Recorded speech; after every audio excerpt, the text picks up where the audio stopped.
The excavator extends its bucket forward, slowly lowering. Okay. The road roller moves into the center of the foundation. Its body shakes strongly up and down.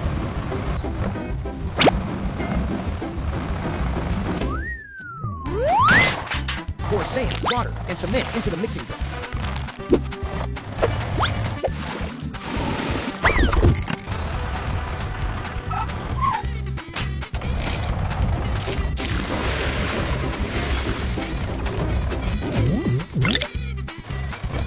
The tower is completed.